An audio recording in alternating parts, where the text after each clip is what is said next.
Hello guys, welcome to tech channel Pyrosoft. I hope you all are well. So आज के इस video में हम देखेंगे कि कंस्ट्रक्टर कैसे क्रिएट किया जाता है और कंस्ट्रक्टर का कैसे यूज़ करते हैं। सो चलिए चलते हैं हमारे नेटबिन्स पे। सो यहाँ पर मैंने एक बॉक्स डेमो नाम का एक क्लास बना दिया है। उसके अंदर हम मेन मेथड लिखते हैं। Main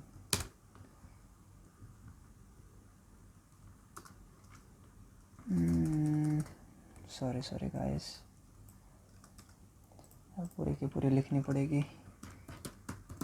public static void main, ठीक है।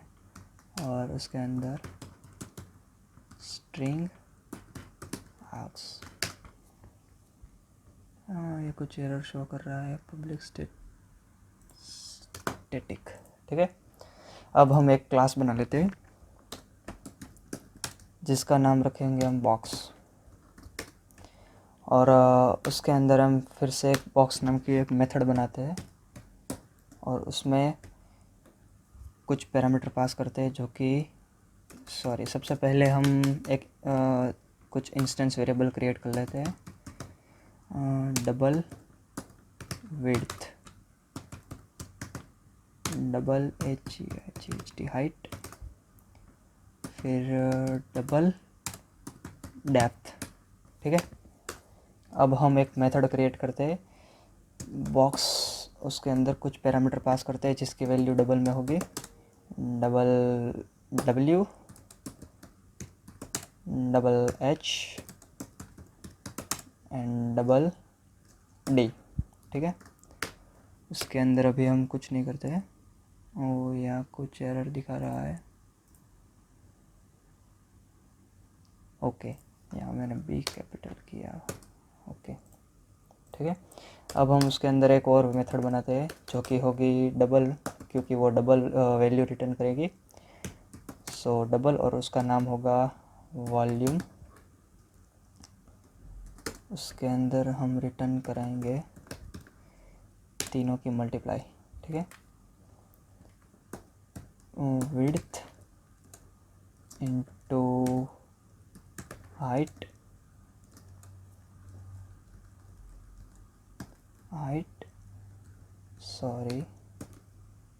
इनटू डेप्थ, ठीक है। अब हमने जो ये मेथड क्रिएट की हुई है उसको बेसिकली हम कंस्ट्रक्टर बोलते हैं, क्योंकि कंस्ट्रक्टर कैसे बनता है, तो कि जो क्लास का नाम होता है उसी नाम से मेथड क्रिएट करना और मेथड के आगे कुछ भी ना लगाना, उसको डिफ़ॉल्ट ही रहने देना, उसको हम कंस्ट्रक्टर बोलते हैं। फिर चाहे उसके अंदर पैरामीटर पास किए गए हो या फिर ना किए गए हो, पर क्लास के नाम से सेम नाम की मेथड क्रिएट करना, उसको बोलते हैं हम कंस्ट्रक्टर, ठीक है। तो कंस्ट्रक्टर के अंदर हमारे जो इंस्टेंस वेरिएबल है उसको हम डिक्लेयर कर देते हैं। सबसे पहले width equal to W, height equal to H, ठीक है, और depth equal to D। So हमने यहाँ बेसिकली क्या किया है कि ये जो W वाली वैल्यू है उसको हम विड्थ में असाइन करते हैं, H वाली वैल्यू को हम हाइट में असाइन करते हैं और D वाली वैल्यू को हम डेप्थ में असाइन करते हैं। अब हम बॉक्स का एक ऑब्जेक्ट बनाते हैं। सो सबसे पहले क्लास का नाम, फिर ऑब्जेक्ट का नाम। मैं यहाँ पर ऑब्जेक्ट का नाम माई बॉक्स रखूँगा, फिर इक्वल टू न्यू, और फिर क्लास का नाम, और फिर पैरेंथेसिस और सेमीकोलन। सो यहाँ पर आपको एक बात नोटिस करनी है, एक बात खास ध्यान रखनी है कि जब भी हमने कोई कंस्ट्रक्टर बनाया होता है और उसके अंदर कोई भी पैरामीटर पास किए गए होते हैं, तो उसके अंदर जितने भी पैरामीटर पास करते हैं उसके हिसाब से हमें यहाँ पर वैल्यू इनपुट करनी पड़ती है, ठीक है।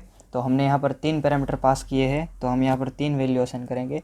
विड्थ के लिए 10, हाइट के लिए 20 और डेप्थ के लिए 15, ठीक है। और सबसे पहले हम ये समझते हैं कि ये वैल्यू यहाँ पर असाइन करने से क्या होता है। तो वैल्यू जब हम यहाँ पर असाइन करते हैं तो ये वैल्यू हमारा ये बॉक्स क्लास का ऑब्जेक्ट, ये जो हमने ऑब्जेक्ट क्रिएट किया है बॉक्स क्लास का, तो बॉक्स क्लास के कंस्ट्रक्टर में जाएगा, यानी कि यहाँ पर आएगा, और जो हमने वैल्यू असाइन की गई है वो यहाँ पर असाइन होगी। W की जगह पर 10 आएगी, H की जगह पर 20 आएगी और D की जगह पर 15 आएगी, ठीक है। और हमने अंदर क्या किया है कि W is width is equal to W, यानी कि W की वैल्यू है वो हमने विड्थ में डाल दी है, H की वैल्यू हमने हाइट में डाल दी है और D की वैल्यू हमने डेप्थ में डाल दी है। ठीक है, तो बेसिकली हम यहाँ पर अभी उस मेथड को कॉल करेंगे जो मेथड हमने इस क्लास में बनाई है। तो हमने यहाँ पर वैल्यू असाइन कर दी है, तो उसके हिसाब से यहाँ पर हमने मेथड क्रिएट की गई हुई है जिसमें हमें उन तीनों असाइन की गई है वैल्यू का मल्टीप्लाई मिले। ठीक है, तो हम एक सबसे पहले मैं एक वेरिएबल लेता हूँ वॉल नाम का, उसमें उस मेथड को कॉल कराता हूँ। So val is equal to object का नाम डॉट मेथड का नाम। ठीक है, अब यहाँ पर मैं वॉल प्रिंट कराता हूँ system dot out dot println और अंदर योर वॉल्यूम इज प्लस करके वॉल सेमीकोलन। ठीक है, अभी हम यहाँ पर रन करते हैं। तो बेसिकली दोस्तों देखिए यहाँ पर हमें तीनों इनपुट के हमें यहाँ पर मल्टीप्लाई मिल चुके हैं, जो कि हम सबसे पहले यहाँ से आते थे। ठीक है, तो बेसिकली इस प्रोग्राम में हमने क्या किया कि एक बॉक्स नाम का एक क्लास बनाया, उसके अंदर हमने 3 इंस्टेंस वेरिएबल लिए और फिर उसका कंस्ट्रक्टर बनाया। कंस्ट्रक्टर के अंदर क्या किया तो कि कंस्ट्रक्टर के अंदर 3 पैरामीटर पास किए और उसके बॉडी के अंदर जो हमने इंस्टेंस वेरिएबल क्रिएट किए थे उसमें हमको वैल्यू असाइन कर दी और फिर एक वॉल्यूम नाम की मेथड क्रिएट की है जो कि रिटर्न करती है डबल वैल्यू।